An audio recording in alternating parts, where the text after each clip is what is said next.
Hello, listeners. Welcome to MHT Live on Dealing Effectively with Caregiver Burnout. My name is Havisha, and I will be the host for today's session. I'm an associate with MHT India, and today we'll be taking you through this enriching conversation with a mental health professional to understand what is caregiver burnout and what can be done to support caregivers. And any questions that our audience has, they can post it in the chat, and we'll be addressing them towards the end.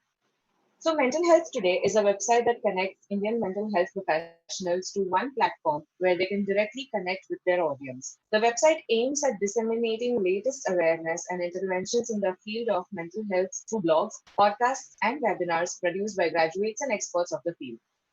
Our website URL is present in the description. Please go and check it out. So, today we have a guest with us who is Mr. Mrithyunjay Sai. Welcome, Mr. Mrithyunjay. Hi, hello, Havisha. How are you? I'm good. How are you, sir? I'm good. I'm good, man. So, just giving a brief description about Mr. Mrityunjay. He is a postgraduate in M.Sc. Clinical Psychology. He's trained in psychometric testing such as Rorschach Inkblot Test, DAS, BDI, STAI, Draw Person Test, Thematic Appreciation Test, and many more. He is also well versed with taking case history, M.Sc., and detailed report writing, and certified in animal intervention therapy. He has worked at Hospital for Mental Health, Ahmedabad, interned at BBC Children Hospital and NIEPD, Hyderabad, and has experience in working with people of all age groups and various psychological disorders. His areas of interest include mood disorders and personality disorder. He is a member of this organization, TheInsideYou. It is a one-stop solution for mental health to support individual and organizational needs while providing services to treat any mental issues such as general stress, anxiety, obsessive behavior, mood swings, anger issues, ADHD, autism, learning disability, and such, along with general life coaching as well as corporate training. The description of the organization is given in below the video as well. So, welcome again, Mr. Mrityunjay. Thank you for joining us for today's live. Hi, Havisha. Hi. So, as I mentioned, that our topic is about caregivers and how to effectively deal with the caregiver burnout. So, let us start from a very general concept as to who are caregivers. So first thing we need to know is what caregivers are. Caregivers are who are like first thing we can say. Can you hear me? Hello. Yeah, yeah, Yeah. So caregivers are not who could take care of someone. It's in very layman terms.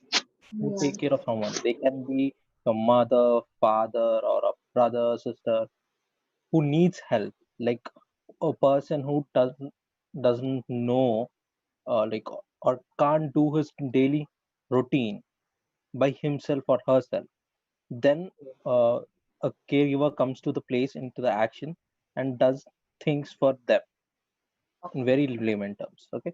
yeah, So and and also there are informal these whoever the family members are, like friends. It may be friends, or it may be father, mother, brother, or anyone from the family who's not getting paid. They are uh, informal caregivers basically. yeah, And there are paid caregivers also, who like we can say the nurses who get paid for yeah, taking care of someone who has paralysis, or someone with Alzheimer's, or someone like who can't do their own daily routines. So okay, that's when the caregivers come into place and help them. okay. Right. So caregivers are generally people who take care of someone in need who can't, Yes. depend on themselves and are dependent Exactly. on Hmm, hmm, other yeah. people. Yeah. Right. So how important is the contribution of caregivers in the care of patients or, just those people who can't take care of themselves? Either Yeah. they have any physical illness or any mental illness. Hmm. So, as I already told you, like these caregivers come into action when they can't, when a person is going through something. Like, let's say, for example, if a person is paralyzed Hmm. from like from below the abdomen, he Hmm. can't walk, or she can't walk, can't Hmm. go to a washroom or eat or take something apart from by her own self. Basically, Mm-hmm. this caregiver comes into the action where it can be a mother or a daughter-in-law, someone. These people come into uh, place and like help them perform their daily routine. So it is very important for caregiver, like once. So it is first thing we have to the person whoever the patient is, he needs the like help. Yeah. So he needs help. That's why the caregiver comes up and he tries to help out. He tries to help out the whoever he, the whoever needs the help. Basically, that's it. Yeah. Yeah. So basically, they fulfill the needs that are not met by the person themselves, and that's where the Yeah. caregiver comes into picture. Yes. That's how they contribute in fulfilling those needs in any kind of aid that they require. Yes. Yes. So it can be like a personal care and household stuff for like taking basic medicines. Like Yeah. if a like a person with illness can't even move from his bed and take a little pill that he has to take for a time to time in a day, like a meal, a tablet, or a something like water. Yeah. The caregivers come and helps him. So that's when these all comes into action, and it's very important for that person to have a caregiver so that he can perform the daily activity or daily routine. And what about those who are suffering from mental illness? No, how does their caregiver contribute? So like apart caregivers, irrespective of being a mental illness or physical illness, it's the same. In case of mental illness, it might be a little challenging. It'll be more little more challenging than physical illness, because let's say the patient has some personality disorder. Hmm. He's obsessing over something, like I want Hmm. this object to be placed over here only. Why not here? Why not here? He'll be Yeah. continuously saying to the caregiver, and it gets a little let's say after a point, the caregiver starts to get annoyed and gets excruciating, like Yeah. gets irritated. So it Yeah. can be little challenging, and it's very challenging for caregiver to take care of them. Like they have to be very patient, empathetic, and they should be more open to a lot of things. Like they might get hurt sometimes. Like if you are going, like if you're treating a mental ill patient, Yeah. uh, we he or she might be harming also. There's less case, but still still there's a Yeah. chance. Still there's a chance. So she should be aware of the surroundings, or he should be aware of the surroundings constantly, so that she's also aware that yeah, there's nothing happening, and yeah, we can do it. Right. Yeah. Yeah. So I think the whole person, the caregiver's personal needs go into, aside when they are dealing with someone with a severe condition, either in a mental illness or in a physical illness. Yes. Yes. And that leads to my next question. That is, you mentioned that the caregiver can get frustrated or irritated sometimes, Yes. which leads to a certain kind of stressful situation. Yes. And that's what we are going to talk about today, that they reach that stage where they feel so much of stress. So how would you define caregiver burnout? So as we can say, burnout in itself is like you're done. You like feel that done. Yeah. So whenever the caregiver comes into action, he has his little expectations. Like let's say if the person is paralyzed, and there's a hope that the doctor says that he might be fine in certain period. Like after a certain period, he'll be okay. with the same mentality, the caregiver goes and performs his caregiving activities. So what happens is, you see the bell curve, right? So Hmm. they start like, this goes like this and like this. Yeah. So it's the same thing that happens. Like once the chores have started, like the caregiver chores have started beginning, like Hmm. they get excited to work and all.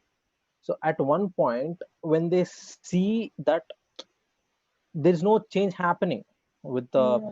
patient that they are taking care of, suddenly things get starting little jittery for them, and they get uh, excruciating, gets exasperating all the time.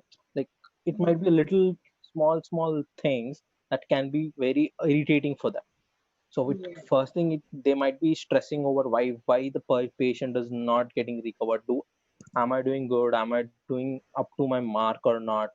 Like, am I giving the proper care for him or her for his illness?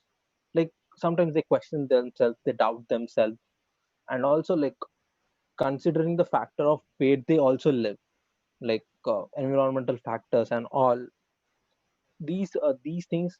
Uh, uh, these things. Hello. Yeah. Yeah, these things will come into matter where when the caregiver starts giving the care or taking care of the patient. Yeah. So the same thing, like when the like you have the arc of bell Yeah. curve, so it starts diminishing day by day. With that, stress comes into action. So these are the little signs like stress, like appetite change, and the loss of interest, and Okay. a lot of these come into. These are the little signs that you need to see, basically, that you're having a burnout. All right. Yeah, Okay. yeah. So after And loss of interest or, as you mentioned, loss of appetite sometimes, mm, the stress, what could be the other red flags or, those factors that leads to caregiver burnout? okay. So it might be a long list when I say, but I can sum it up in few sentences. So first thing, as I told you, it's a stress, like looking out for someone instead of you. Looking, like, let's say example, that you have to perform your own duties daily. Yeah. Apart from that, you have to perform for others also. Yeah. That might be little challenging, and the person might be feeling, oh my god, it's like, do I have to do it daily even now? Yeah. Like when that question comes, like that's a big red flag. Like, do I have to, like, how many days will it last? Will it even last or not? All this caregiving part, like they will be in a urge, like let's say it's an urge to Yeah. complete, like the hope, they say, right, there's a light uh, all the way through the tunnel, At the whatever end you of, call it, yeah. at the end of the tunnel, sorry. Yeah. So they start losing it, like when things are not changing for them, like when the patient is not really uh, is not like is not there's no improvement in his daily life or daily uh, Yeah. routine, like even if there's not little progress also, they might start get irritating a little bit. First thing, irritability. Okay. Next thing is excruciating from whatever they are doing. Okay. They have like, if they have like alcohol and drinking habits, it might start building up, Okay. it might go up, okay. And smoking and all, and what else, right? So if they go through a little, like I already said, I already told you that these go into self doubt also sometimes, like am I doing correct or wrong, Yeah. where things are going wrong for me or for them. Yeah. They keep self doubting, so they start to lose their little bit of identity, they start questioning themselves. So self esteem might be a problem when it comes Okay. like am I good enough to do it or not? So all these things, like and the appetite change is the biggest thing that I could say. Irritability, appetite change, these are the biggest red flags that one can look out in a caregiver. Like they might be very like very snappy. Like after a day long of caregiving routine for some person, they come back to home, Yeah. come back home, and when the kid asks like, oh, where are you, like, just go away, they'll be very snappy with the Yeah. kid. And Yeah. that time the caregiver should understand this is something wrong. This is something wrong where it shouldn't go like that. Maybe there's something wrong. Then they start to experience, they go into self introspection, or Mhm. probably why and all this.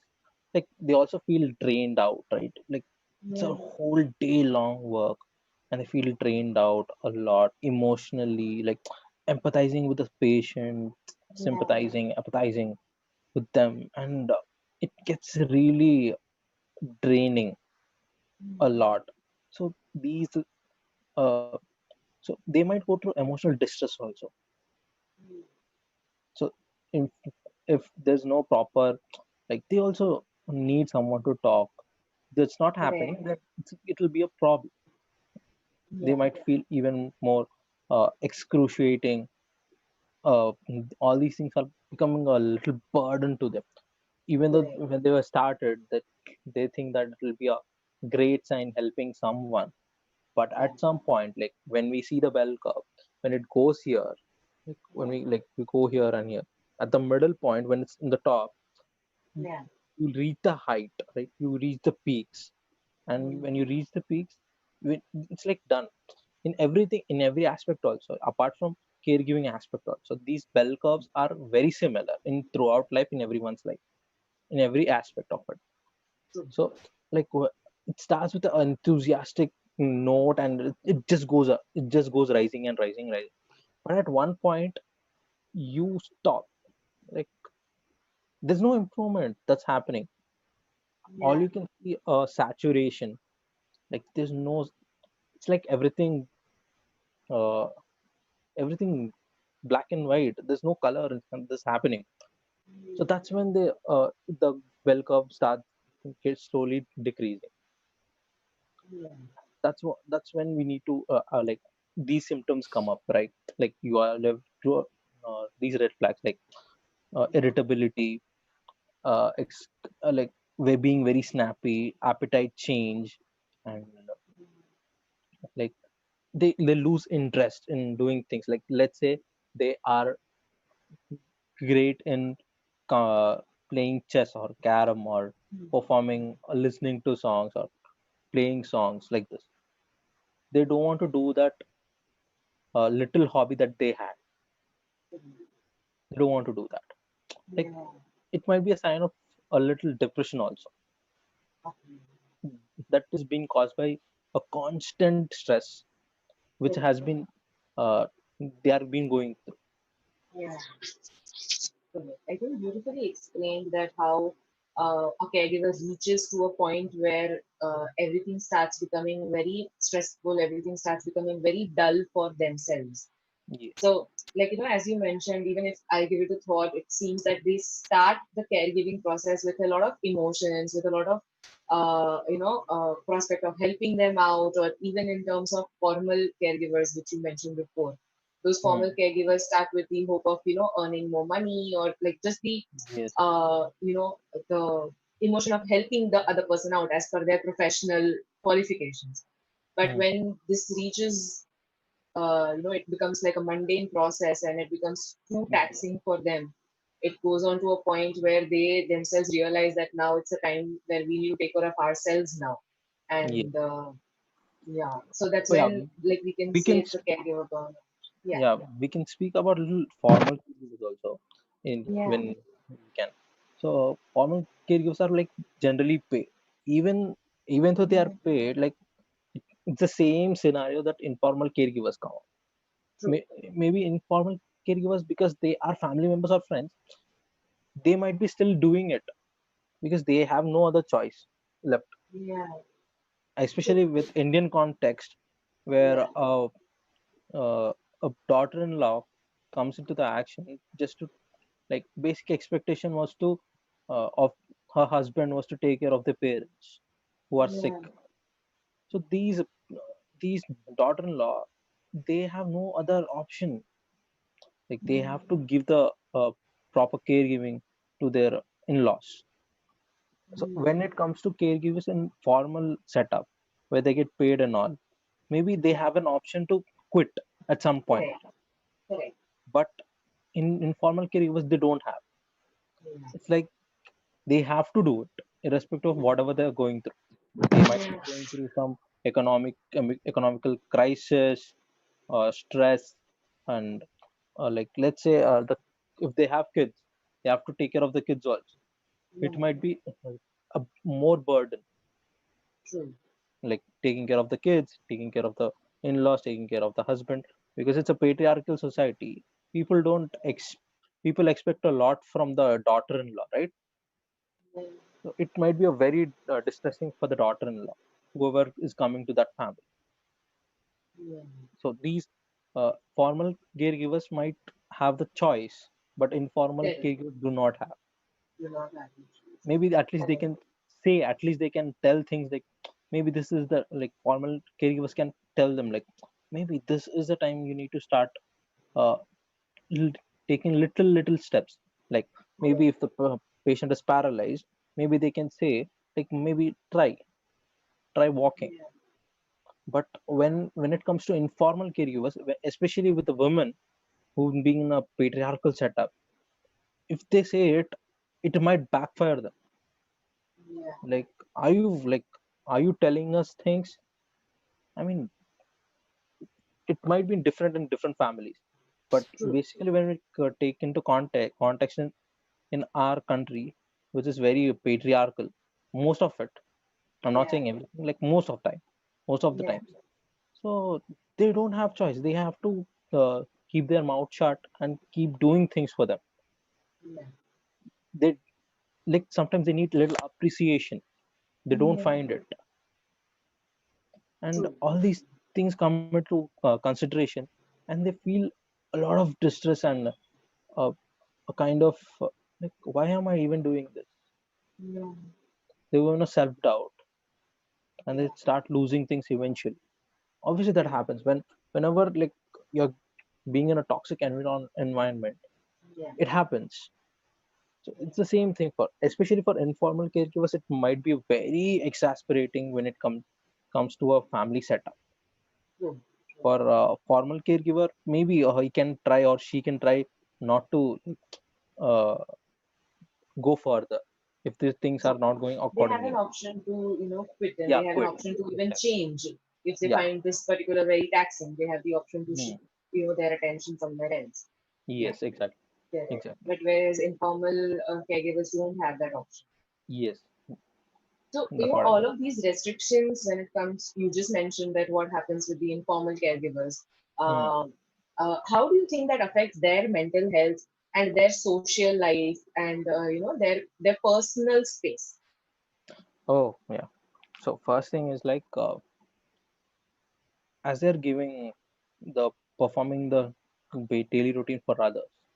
Yeah, Sometimes what happens is you give a lot of things. Like, let's say in a starting point, as we discussed in that bell curve, you go with a lot of expectations. Like, it might be a little short span period. yeah, Like, if there's a physical health problems, hmm, like paralysis or some very very normal problem. So they might be like, okay, just for a time being, correct. they'll be fine in quick time, no time, right? So these people have all this mindset up that maybe it's for little time. Hmm, So they have a lot of expectations, so that needs to be reduced first of all. hmm, So they might be uh, coming up in a quick period or a long period. It might take time, because we don't know when a paralyzed person is going to walk or not. hmm, we can't say, but it's a constant effort, a constant effort that has to be there for sure. Yeah. And sorry, I can you come up with the question again? No problem. My question was that how does this scenario affect their mental health, social life, their personal space? Okay, okay. So yeah, so while they're giving a performance duties, they sense a sense of irritability, right? Yeah, They don't want to talk to anyone. yeah, Sometimes, like people people try to do that. A lot of people, like irrespective of being a caregiver, also, like whenever you feel stressed, yeah, you you go aloof in a room. Just try not to yeah, get disturbed by anything. You want your space, so correct. you try to push away everyone. Yeah, So you're, maybe if the person is like little socializing person, where the person is like going for a movie or a coffees or something like that, that yeah, won't be happening anymore. So this will indirectly affect their mental health also. So yeah, it becomes their new routine of being alone, which constantly leads to depression. Like they're not performing, the loss of interest, the being alone, loss of interest, yeah, and conceived with their own thoughts. yeah, Maybe th- this might, after some period, this might lead to depression. yeah. It can lead to And depressive their, symptoms as yes, yeah, and their food habits, their daily habits might change. Like, yeah,